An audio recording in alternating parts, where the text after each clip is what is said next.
Bonjour à tous et bienvenue, j'espère que vous allez bien. Comme tous les jours, on se retrouve pour parler ensemble de l'essentiel de l'actualité qui concerne le monde des NFT, du blockchain gaming et du métaverse. Ça dure environ 10 minutes et on est parti directement bien sûr, générique. Évidemment les amis, merci beaucoup puisque vous êtes nombreux à le savoir, on a atteint les 6000 abonnés sur YouTube. Ouais, c'est la folie. Donc vraiment merci beaucoup à vous. Bien sûr, si vous kiffez le contenu, continuez à vous abonner, à partager, à liker, à mettre un pouce en l'air, à commenter, tout ça vous connaissez. Et franchement, vraiment j'ai pas les mots. Parce que sans vous, cette aventure n'existerait pas. Donc vraiment, voilà, je suis super content. N'hésitez pas à aller voir ma vidéo que j'ai faite ce matin, sur du coup le projet Ederlosa, qui est un projet d'horlogerie suisse en fait, qui mêle du coup physique et enfin avec les montres et les bijoux et puis aussi NFT. Donc voilà, ça vient de sortir du coup juste ce matin. Donc n'hésitez pas du coup à aller voir. On démarre directement. Ah oui, non, avant, j'ai oublié, avant.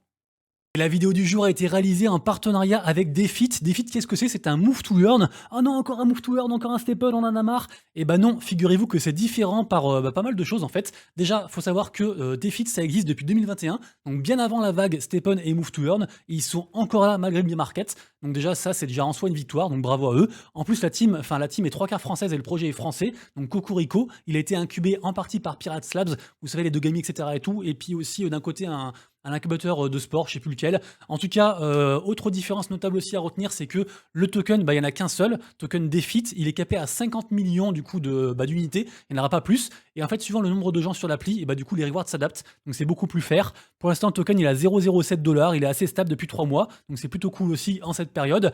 Également aussi, différence notable à remarquer, c'est que en fait, c'est pas comme sur Stepn, c'est pas genre basé sur un compteur de pas sur votre téléphone. En gros, ça se connecte aux objets connectés, genre les montres, etc. et tout. Du coup, ça mesure en fait, ça sert de la fréquence cardiaque et aussi du GPS. Donc c'est aussi beaucoup plus fair. Pour l'instant, 4 sports sur l'application: natation, vélo, course et course à pied. Bien sûr, ils en ajouteront aussi au fur et à mesure. Ils font pas mal de mises à jour. Et aussi, intéressant aussi à noter, c'est que le token sert aussi à acheter en fait des choses dans la vraie vie. Donc il est utilisable en fait contre des trucs physiques. Donc ça fait une vraie utilité pour le coup. Leur ambition en fait, c'est de devenir le Strava version Web 3. Strava, c'est un peu une sorte de référence en fait au niveau du sport, application sociale de sport qui existe dans le Web 2. Donc ils veulent devenir du coup ça, donc plutôt ambitieux, plutôt chouette. Et leur actualité, pardon, c'est quoi? C'est qu'en fait ils vont faire une vente de NFT. Donc deux dates à retenir: 21 avril et 25 avril. 21 avril, il y aura 200 NFT qui seront en free mint, donc gratuits pour les plus gros utilisateurs de la plateforme. Et le 25 avril, du coup, il y aura une vente pour les whitelistés. Donc les NFT, c'est ceux-là, les NFT bébés, ici, la bébé sportif, qui ont été faits par Sami Halim, artiste assez connu. Si jamais ça vous intéresse, sachez qu'on peut s'enregistrer sur la whitelist dès maintenant. De toute façon, le mint est réservé en fait pour les whitelistés. Donc n'hésitez pas du coup à passer par le site que vous voyez sous les yeux. Je vous mettrai bien sûr tous les liens en commentaire. Je profite aussi pour vous dire que bien sûr, la vidéo est en partenariat, ce n'est en rien un conseil d'investissement. À vous de dig, à vous de faire vos propres recherches. Il y a toujours des risques, je préfère le dire. Après, le prix par NFT sera de 0,2 ETH, et puis après, bah, s'il n'y a pas de sold out, après ça passera à une vente publique. Donc après, n'importe qui pourra du coup acheter. Je vous mettrai bien sûr les liens en description, vous irez voir du coup les NFT. Il y a différentes raretés, etc. et tout, pas mal de caractéristiques différentes à noter. À quoi sert le NFT? En fait, le NFT, si vous voulez, dans l'application de base, il y a 3 modes de jeu. Il y a un mode de jeu gratuit, donc qui nécessite absolument rien, mais du coup forcément récompense limitée. Après, c'est le mode ici, la free to play. Après, il y a un mode qui s'appelle Club Member, où en gros il faut avoir 3000 tokens pour participer, et après bah du coup c'est des meilleures récompenses et plus d'actions à faire. Et après il y a le meilleur mode entre guillemets, le mode Web3 Player, il faut les 3000 tokens plus le fameux NFT dont on parlait à l'instant, celui-ci. Voilà. Pour finir, du coup, l'application se revendique de 12 000 membres et un peu plus de 2000 qui font au moins une action par semaine. Et puis voilà, je crois que je vous ai tout dit du coup sur le projet. Donc voilà, NFT sur ETH, le token sur Polygon, l'application dispo sur iOS, Android, machin, tout ça vous connaissez. Et puis bien sûr, à vous de dig. Et nous, on reprend le cours des actualités. Et donc on est de retour avec la news du jour, bien sûr, qui concerne OpenSea. OpenSea, ça y est, il contre-attaque contre le géant Blur. Je vous rappelle que OpenSea, à la base, c'était la marketplace principale, en fait, pour les NFT. Ils se sont fait détrôner par Blur à cause de leur coût marketing, avec les 0% de frais, avec le airdrop, etc. Et donc là, ils reviennent en force avec une nouvelle proposition. Ça s'appelle OpenSea Pro. Je vous rappelle qu'en avril dernier, donc il y a quasiment un an, je sais plus quand, en tout cas il y a très longtemps, il y a un bout de temps de ça quand même, OpenSea en fait avait racheté l'agrégateur l'agrégateur qui s'appelle Gem, qui permet en fait de, comment dire, d'acheter en fait des NFT sur différentes marketplaces, mais sur une seule interface. Et donc du coup, avec ce Gem là, en fait, ils l'incorporent à leur solution OpenSea Pro. Et en gros, pour la faire courte, de ce que j'ai compris, les gens vont pouvoir holder un NFT Gem, et grâce à ça, en fait, ils vont pouvoir avoir une plateforme en fait, on va dire spéciale pour les traders, avec 0% de fees, beaucoup plus d'outils, etc. et tout, qui s'appelle donc OpenSea Pro, qu'on voit du coup juste ici en dessous. Je vous mettrai bien sûr tous les liens en description. Et du coup, par contre, malheureusement, les 2,5% de fees reviennent sur OpenSea normal, donc on suivra ça. Bien sûr, du coup, je vous mettrai aussi un article très complet sur Cryptost qui a été fait et qui résume, on va dire, l'essentiel de la news. Et sachez également aussi que le NFT est un free mint en fait à la base. Donc le NFT qui est ici, le diamant là, c'était un NFT qu'on pouvait récolter gratuitement si vous aviez en fait déjà utilisé la plateforme en gros Gem, l'agrégateur de tout à l'heure dont je parlais avant. Je crois que c'était avant le 31 mars, un truc comme ça. Donc du coup, ça se claim gratuitement. Ça coûte quand même 0,05 ETH à l'heure actuelle, donc c'est quand même pas mal. Surtout vu la supply, 180 000. Après voilà, pas de spéculation, c'est vous qui voyez. J'en profite pour vous dire que bien sûr, il n'y a jamais de conseil d'investissement. Il n'y a que vous et vous seul qui pouvez décider si vous voulez investir votre temps ou votre argent dans les différents projets en fait que je présente tous les jours.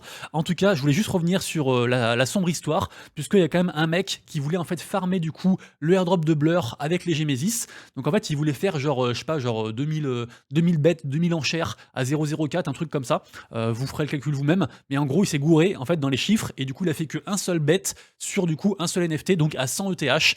Et du coup, quelqu'un a accepté. Donc quelqu'un est devenu entre guillemets riche grâce à ça et lui a perdu 100 ETH. Donc vraiment compliqué. Allez, on enchaîne en tout cas avec une autre très bonne nouvelle de la part de MetaMask, le célèbre wallet MetaMask en fait, qui nous permet enfin de pouvoir voir nos NFT sur le navigateur, sur ordinateur. Parce que pour l'instant, en fait, si on voulait voir ces NFT directement sur MetaMask, il fallait passer en fait, pardon, par l'application mobile. Et donc ça y est, maintenant, ce sera pris en charge et on pourra enfin voir ces fameux NFT. Donc ça fait grave plaisir. C'est une feature qui était attendue depuis très longtemps. Ensuite, on a le Web 5 qui arrive. Donc le Web 5, c'est quoi? On est à peine au Web 3, que maintenant on parle déjà de Web 5. Le Web 5, en gros, c'est tout ce qui est réalité virtuelle, augmentée, IA, etc. Et en fait, ça me fait penser à l'émission de Popcorn de Domingo d'hier que j'ai regardé. En fait, il y avait un petit passage sur Ameca, le robot Ameca, qui est en gros un robot à l'Android qui est construit avec ChatGPT. 3, ils vont aussi bientôt faire du coup avec le 4, ChatGPT 4, mais en gros on lui pose des questions, elle a des expressions faciales et tout, elle répond et tout, ça fait un délire, et vraiment on arrive dans un iRobot, voilà, ça fait flipper, c'est en même temps impressionnant, enfin voilà, je sais pas ce que vous en pensez, mais d'ailleurs on va mettre un petit like. Mais voilà, je pense que ça vaut le coup de checker la vidéo. Elle répond vraiment aux trucs, ils leur font des blagues et tout, mais elle comprend pas l'humour. Enfin, c'est vraiment un délire, quoi. Ensuite, on a Lil Durk, c'est le rappeur Lil Durk, qui s'associe du coup à la blockchain Algorand pour faire du coup ses NFT. Il y aura du coup pas mal de NFT et apparemment en fait les NFT pourront être burn en fait pour comment dire réclamer des vrais baskets. Donc ça fait encore une fois un intérêt digital pour ceux qui aiment bien du coup le monde digital comme moi. Hier je vous ai parlé du partenariat entre UOB et Gala Games et en fait apparemment c'est grâce à ce partenariat là que du coup Gala Games va pouvoir rembourser les victimes. Rappelez-vous qu'il y a eu une grosse histoire en fait avec leur token qui avait été manipulé exprès par les gens qui s'occupent du token. D'ailleurs ils sont en procès contre eux Gala Games et du coup donc il y a pas mal de gens qui ont perdu de l'argent et du coup apparemment UOB va contribuer à rembourser les victimes. Donc ça c'est chouette aussi. Donc c'est un partenariat aussi stratégique, mais aussi qui a des applications concrètes. Donc plutôt chouette. Du côté de Magic Eden, la marketplace principale de Solana, qui est partie d'ailleurs sur Bitcoin, sur Polygon, sur un ETH aussi, sur un tas de trucs qui sont en train d'arriver de partout. Ils ont fait une nouvelle feature, une nouvelle mise à jour. Maintenant ça y est, on peut faire des enchères en fait sur des caractéristiques précises des NFT. Par exemple, vous voulez, je sais pas, un NFT PFP avec les cheveux roses, un sac à dos, etc. et tout. Vous pouvez tout rentrer et après du coup faire l'enchère que sur ça, alors qu'avant c'était pas dispo. Donc c'est dispo sur plein d'autres plateformes, mais pas sur Magic Eden. Donc c'est une belle avancée. On a OpenSea qui fait un petit partenariat aussi avec The Poser Party. Donc c'est un projet NFT qui sera droppé le 13 avril. Donc ce sera un truc à surveiller, je pense, qui du coup bénéficie de la petite hype grâce à OpenSea. Ensuite on a Bugatti, donc Bugatti tout le monde connaît avec les véhicules, qui fait du coup une entrée en fait dans le Web 3 avec des œufs de Fabergé version NFT. Alors j'ai pas vu la date d'arrivée, mais voilà, du coup j'imagine que ce sera peut-être un truc de luxe avec des avantages en fait physiques sur les véhicules, peut-être pour les tester ou autres, comme avait fait Renault ou Peugeot ou des choses comme ça. Donc on suivra ça, en tout cas ça reste une bonne nouvelle du coup. Je sais pas si vous connaissez les POAP. Les POAP c'est des NFT gratuits à la base qu'on pouvait récupérer en fait sur la plateforme à eux, sur la plateforme POAP. Par exemple vous allez à un événement, moi j'en avais fait pour la NFT Paris, et en fait vous passez un QR code aux gens et les gens réclament en fait le NFT. Ça se fait aussi beaucoup pour les space Twitter, ils donnent un code puis les gens réclament. Et apparemment en fait POAP du coup a annoncé que ce sera la fin de de la gratuité pour les gens qui s'en servent en fait pour du commerce. Donc en fait, à part les petits artistes, du coup, les gens comme moi ou comme des médias autres ou des boîtes qui utilisaient ce produit-là, bah maintenant ce sera payant en fait. Donc ça reste, je trouve que c'est pas une très bonne nouvelle. Après, ça reste un service, donc c'est aussi normal qu'ils gagnent de l'argent, c'est normal. Ensuite, hier, je vous ai parlé du partenariat entre Otherside et puis Gucci. Donc, ils vont faire du coup les fameux pendentifs qui coûtent environ 2000 balles, 450 Apecoin. Et donc, en fait, c'est dispo, enfin, ce sera achetable dès demain. Donc, voilà, on a eu la date entre temps. Donc, dès demain, du coup, ce partenariat du coup sera concrétisé, entre guillemets. Ensuite, allez, très brièvement, parce que du coup, j'en ai parlé il y a quelques jours. Vous le savez, Trump, il est accusé. C'est l'histoire là, avec la prostituée, puis l'argent machin qu'il a fait passer sur ses fonds de campagne, je sais pas trop quoi. Enfin bref, c'est un peu compliqué. Apparemment, il a aussi plein de chefs d'accusation, c'est le bordel. Et du coup, il y a des collections NFT qui pleuvent. La collection NFT qui est directement associée à Trump, elle a encore plein de volume. Elle, pour l'instant, elle aussi vers les 0,50 ETH de floor price. Donc ça brasse beaucoup parce que les gens du coup spéculent là-dessus. Mais il y a aussi plein de collections qui émergent avec du coup des Trump en fait en mode prison. Donc méfiez-vous, faites attention à vous. Ça peut être des moves d'hygiène, mais vraiment c'est vous qui voyez. Moi, je suis pas trop fan. En tout cas, on a la collection du coup Trump, je sais plus comment elle s'appelle celle-là. Elle s'appelle Trump, je sais pas quoi, Trump prison machin comme ça, qui est à 0,04 ETH, qui est déjà énorme et qui a brassé pas mal de volume. Donc voilà, ceux qui aiment bien surfer sur ce genre de hype un peu des jeunes, c'est vous qui voyez. Ensuite, le 13 avril, ce sera la fin des pré-enregistrements en fait pour le téléphone de Solana. Donc vous pouvez encore participer si vous voulez. Je vous rappelle que Solana fait un téléphone version Web 3. Et d'ailleurs, ceux qui ont préenregistré, enfin qui ont préacheté le téléphone, ils reçoivent des NFT régulièrement de la part de Solana. Donc voilà, ceux qui veulent voir ça, allez voir. Ça s'appelle du coup le téléphone Saga. Une offre de la part de Ledger. Et d'ailleurs, vous retrouvez bien sûr en description mon lien Ledger d'affiliation si vous voulez participer à ça. Moi, ça m'aide, ça me fait environ, je crois, 10 balles, un truc comme ça, quand les gens passent par le lien. Et en gros, donc Ledger, ils font ça régulièrement. Donc ils font une journée où en gros ils remboursent 30 dollars sous forme de Bitcoin à ceux qui achètent une Ledger. Donc voilà, du coup, et n'hésitez pas à profiter de ça pour avoir un call de wallet et sécuriser vos cryptos. Ensuite, on a One Good Project qui nous apprend qu'il y a un free mint. En fait, c'est un partenariat entre Nifty. Nifty, j'en ai parlé dernièrement, ils font pas mal de belles choses. Dernièrement, ils faisaient un partenariat avec Ekid Colbeast. Et en gros, là, ils font un partenariat avec différents influenceurs, dont apparemment Elio, que je connaissais pas. Et du coup, on peut claim en fait un NFT gratuit sur la plateforme avec le mot de passe Elio. Donc n'hésitez pas du coup à le claim. Je sais pas jusqu'à quand c'est. Moi, du coup, j'ai claim le mien. En tout cas, ça a marché du coup, mais voilà, vérifiez ça. Ensuite, côté NFT Ordino, on a atteint, ça y est, les 900 000 inscriptions du coup de NFT Ordino, donc NFT Bitcoin. Donc autant vous dire que demain ou après-demain, on sera à 1 million. Donc c'est tout simplement fou. Il y a toujours cette grosse hype au niveau des NFT et aussi au niveau de la norme BRC20, qui est des espèces de NFT modifiés pour faire des tokens. En gros, c'est un peu ça. Et on a aussi atteint un nouvel ATH en termes d'inscription daily. Je crois genre 80 000 inscriptions daily. Enfin, c'est vraiment un délire ce qui se passe sur cette blockchain-là. Alors en vrai, c'est plutôt sur du coup la sidechain qui est lié à Bitcoin. On en a parlé aussi hier avec la nouvelle technologie Stamps qui arrive aussi, mais il y a vraiment un truc à faire. Les gens buildent vraiment activement sur Bitcoin, c'est assez impressionnant. Ensuite, toujours pareil, surveiller aussi la collection Open Pen de Jack Butcher, parce que je suis allé voir encore, mais il a l'air de builder vraiment beaucoup de choses, et en fait, il a beaucoup, entre guillemets, d'adeptes, de gens qui lui font vraiment confiance, et je pense vraiment que Jack Butcher pourrait du coup être l'instigateur d'une prochaine méta, d'un prochain mouvement d'ampleur au niveau des NFT côté artistique. Donc vraiment du coup un truc à suivre, je pense. Candyland, très gros projet, très hypé, un des projets les plus hypés en fait de avril, on va pas se mentir, qui du coup sera minté le 7 avril, donc du coup dans 2 jours, pardon, vendredi 7 avril du coup, donc ça coûtera 0,11 ETH pour ceux qui voudront minter ça. Ensuite Retro Goons, j'en ai parlé il y a 2-3 jours, je vous avais dit qu'ils partaient de Solana pour aller sur ETH. En fait c'est pas vraiment ça, en fait ils partent pas de Solana, en fait ils font une seconde collection, donc ils restent sur Solana et ils font une seconde collection sur ETH. Donc du coup voilà, je préférais préciser parce que voilà, c'est important. Des fois je fais des erreurs et du coup je reviens dessus. N'hésitez pas à me le dire si vous voyez des coquilles en fait dans les vidéos. Moi je reviens dessus, il n'y a aucun problème. Je n'ai pas du tout la science infuse. KPR, qu'est-ce que c'est? C'était une énorme collection sur ETH avec beaucoup de hype. Les gens y croyaient beaucoup et en fait ça fait depuis quasiment le début ça a déçu et ça bouge pas. Donc voilà, ça fait depuis novembre là que le prix est un peu en mode électrocardiogramme plat. Pardon, je vais arriver à le dire. Et là du coup ils ont fait une belle annonce. Alors j'ai pas trop compris l'annonce parce qu'en fait l'annonce parle du coup d'une chef cuistot qui va arriver dans Boon. Je sais pas ce que c'est Boon. À la base, il devait sortir vraiment un jeu vidéo ou un jeu de plateau, un truc comme ça. Donc je sais pas où ça va. Les gens apparemment sont contents. Donc voilà, ceux qui veulent se renseigner sur KPR, apparemment il y a des news qui ressurgissent et le projet du coup pourrait retrouver sa hype, sachant qu'il y a pas mal de whales qui sont positionnés dessus déjà. Donc pourquoi pas. Ensuite, Flore, qu'est-ce que c'est? Flore, c'est une application qui permet en fait de suivre ses wallets. Ça aide entre guillemets la gestion des wallets, notamment au côté NFT. Malheureusement, pour s'inscrire, je crois qu'il faut un code. Moi, j'ai pas de code parce que j'utilise pas et j'ai contacté la team, mais ils m'ont jamais répondu. Mais en tout cas, sachez qu'ils font aussi un free mint en fait par rapport, comment dire, à un petit peu son username, un peu comme ce que fait du coup Xportal. Donc voilà, n'hésitez pas du coup si vous êtes dessus, si vous avez déjà installé l'application, à choper votre username parce que ça marche que avant le 10 avril. Et le 10 avril, il y aura un snapshot en fait, en gros pour récompenser les gens. Ensuite, on a les Surgelés Picard qui vont lancer la collection NFT pour récompenser en fait les gens via leur programme de fidélité. Donc je sais pas trop comment ça va se mettre en place. Ce sera entre le 14 et le 23 avril et il y aura 1200 NFT, donc affaire à suivre. Côté NFT, collection à surveiller, mint du jour, etc. et tout, vous connaissez.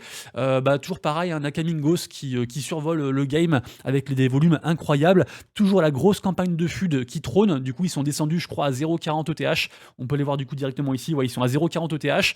Enfin, ça concerne que moi, hein, mais moi à 0,20, je rentrerai dans le projet parce que j'aime bien le projet. Enfin, j'aime surtout la hype qui est derrière, entre guillemets, la commu qui se tisse autour de ce projet-là. Mais vraiment, ça peut disparaître du jour au lendemain, entre guillemets, donc il faut se méfier. Mais c'est vrai que ça fait des volumes de fou. Tiens, d'ailleurs, 0,06, c'est monté Gemesis là, le truc pour OpenSea Pro, hein, incroyable. Et on a aussi Iron Pow Gang aussi qui marche très très bien, qui est monté à 0,63, donc plutôt cool. Potato aussi qui marche toujours très très bien aussi. Collection liée à Memland. Comme tous les jours sur mon compte Twitter, je vous dis du coup les mints du jour les plus hypés. Donc aujourd'hui, Anti-Universe, qui est un jeu type métaverse. On a aussi Idle Soul Sayer, un play to earn en mode RPG. On a Seek The Eternal, un projet d'art axé sur la mythologie dans le thème. On a Orc Tribes, qui est la seconde collection, c'est sur Solana, c'est une espèce d'orc un peu dégueu, mais qui marche pas mal. Ils ont une petite commune assez solide. On a aussi Lancebot, qui est en gros des outils en fait pour minter, pour aider à minter. On a Treebuzz qui veut aider entre guillemets la blockchain Polygon avec plein de services qui veulent apporter à des particuliers et aussi à des pros. On a Paperdox qui est le mint, un des mints entre guillemets les plus hypés de la journée, mais ça reste une petite hype, donc méfiez-vous quand même. Ce sera du coup en fin de journée. Et dans la nuit, on aura BitBopBots qui est d'ailleurs assez hypé. C'est plutôt un mint très très hypé ça. Et puis à surveiller aussi Otherside puisque le prix a un peu baissé et que bientôt en fait ils avaient annoncé ça pour cette semaine, donc peut-être du coup je sais pas, entre aujourd'hui et samedi, je vais dire ça comme ça, on va pouvoir en fait claim du coup les vaisseaux grâce à notre land Otherside pour après jouer en fait au jeu version 2D qu'ils ont annoncé, Legends of Mara, dont j'ai déjà parlé pas mal de fois sur mes vidéos d'avant. Ça, qu'est-ce que c'est? Je sais pas ce que c'est. Magically, en tout cas, c'est mon agrégateur que j'utilise pour farmer des airdrops. C'est sur Nakamingos, ok, donc c'est passé à 0,39. Donc ça descend gentiment. Il y a quand même quelques whales qui sont aussi détachés de ça, donc à voir. Côté Magic Eden, on a le top 10 des collections qui ont plus performé du coup dernièrement. Donc on retrouve bien sûr Youths qui est arrivé dernièrement sur Polygon, mais on a aussi Brozo. Brozo, ils sont en train de faire des dingueries. C'est vraiment sympa ce qu'ils font. C'est une collection NFT qui réunit un petit peu tout ce que les gens aiment parce que ça marche en mode PFP. Ils veulent faire des trucs autour de l'art. Ils veulent vraiment en fait mettre la culture NFT au centre de Polygon et ça peut très bien concurrencer du coup Youths en mode PFP parce qu'en fait chaque blockchain de mon point de vue a besoin d'une collection qui les représente, comme par exemple les Bored Ape représentent ETH, des Gods représenter du coup Solana. Enfin c'est important comme ça de pouvoir représenter la blockchain. Je vais pas dire mieux que ça. Et donc actuellement 63 Matic de floor price pour ceux qui veulent s'intéresser à cette collection-ci. Pour moi, elle a un bel avenir. Du côté de Vivi Digital qui présente plein de collections liées à des licences qu'on connaît bien et qu'on aime bien, notamment Marvel. Font des mints sympathiques. Alors je suis pas allé voir, mais voilà, aujourd'hui apparemment il y a ce mint là qui a hypé, donc il y a un petit français qui est sur le dossier qui nous en a parlé du coup aujourd'hui, apparemment c'est plutôt chouette. Et j'ai vu aussi qu'il y avait un autre truc aussi, il y avait aussi un truc là avec Picsou avec Disney, donc à voir, c'est pour les collectionneurs et ceux qui aiment la plateforme. Moi je suis pas trop dessus, mais voilà, je sais qu'il y a une belle hype autour de ça. Côté gaming, on a une très grosse nouvelle avec bien sûr ultra très gros écosystème à part entière côté blockchain gaming, et donc ça y est, du coup le lancement sera pour le 25 avril, donc j'imagine qu'il y aura plein de trucs. Eux ils annoncent des tournois, des événements, plein de machins et tout, des trucs d'ailleurs il y a toujours le programme référal, d'ailleurs je vous mettrai le lien en description, mais vraiment c'est un très gros truc ça, donc on l'attend. Ceux qui sont intéressés, ceux qui aiment bien le gaming, allez lire l'article de Decrypt.co qui est très complet du coup sur ce qui se passe sur Ultra, et vraiment j'ai vraiment envie d'y croire à cet écosystème, donc on suivra ça. Bien sûr c'est compliqué de lutter contre Polygon et puis Immutable X qui sont associés ensemble et qui sont du coup le géant côté gaming au blockchain, mais voilà, on y croit quand même. Trendex, rappelez-vous, c'est un petit peu un Sora en mode célébrité. sécurité. J'ai fait plusieurs vidéos, je crois que j'ai fait 2 vidéos sur le sujet.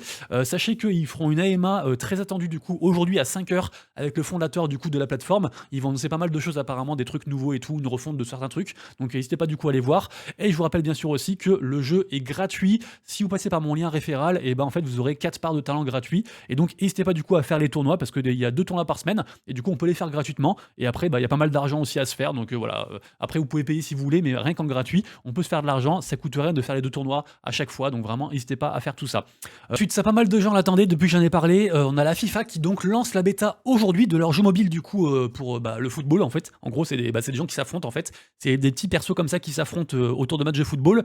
Malheureusement ils ont aucune star qui push le truc, mais voilà ça reste quand même la FIFA donc on suit ça. Pareil c'est la version bêta. Et n'hésitez pas du coup à aller voir. Je voulais vous trouver une petite démo mais j'ai pas trouvé là sur le coup donc c'est pas grave, vous irez voir ça. Si vous êtes fan de foot, ça peut être un truc très sympa du coup à regarder.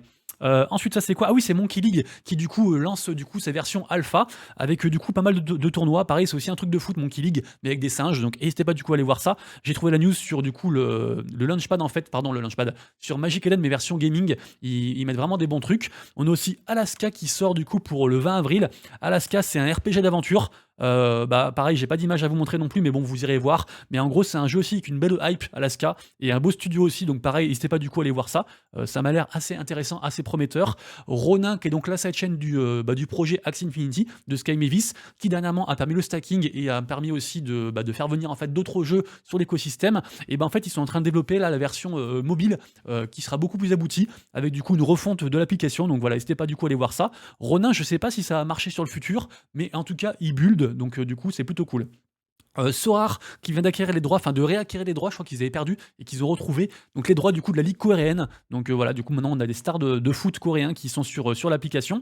Ensuite ça c'est quoi? Alors j'ai pas trop suivi ce que c'est, mais en gros apparemment il y aura un très gros tournoi sur du coup différents jeux liés à Axie Infinity, notamment Axie Champions, parce que je vous rappelle qu'en fait Axie ils permettent aux gens de construire des jeux sur leur écosystème et si le jeu est cool, en fait ils l'incorporent directement entre guillemets à leur offre en fait de jeux de l'univers Axie Infinity. Donc voilà, du coup là on aura Axie Champions avec un gros tournoi qui arrivera pour juillet, donc en version bêta, donc à suivre. De toute façon, je vous redirai parce que juillet, c'est dans 1000 ans dans le monde du gaming et des NFT.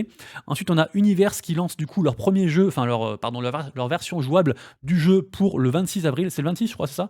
Ouais, c'est le 26 avril. Je vous mets peut-être une petite bande annonce ici si vous voulez, mais en gros, c'est un shooter pour la faire courte. Donc voilà, shooter un petit peu ambiance méca, donc à voir pour ceux qui aiment bien ce genre de projet-là.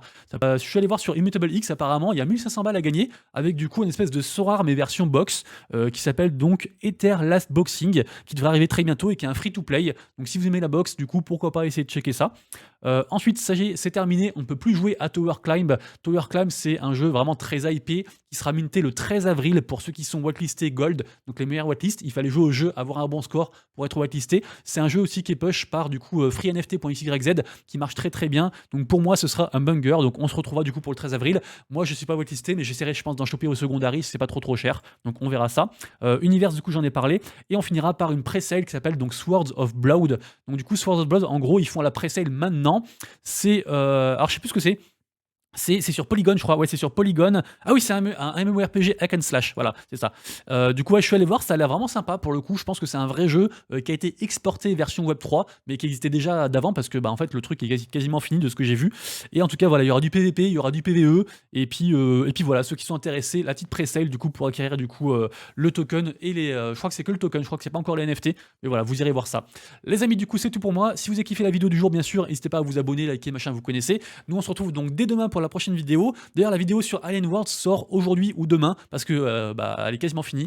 Donc du coup, j'ai hâte. D'ici là, bien sûr, prenez soin de vous, de prochaines voilettes. C'était Monsieur Rabbit. Des bisous. Ciao.